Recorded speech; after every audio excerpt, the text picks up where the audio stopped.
name's Corbett Harrell. I'm from Salt Lake by way of Georgia. So today I made my take on a hot Italian beef sandwich. I braised the beef and then we re-thermed it in the Rapid Steamer. We also toasted the buns on the vertical toaster. We grilled the green peppers on the panini press.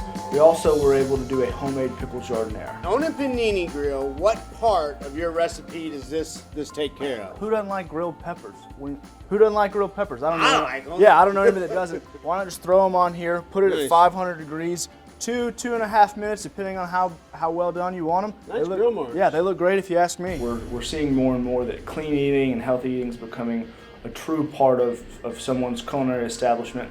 Using something like the Rapid Steamer, it's a clean way to cook food, great for vegetables, great for proteins, and it really maintains the structural integrity of the food as well as the nutritional value. What's so great about using the Rapid Steamer is it's so versatile.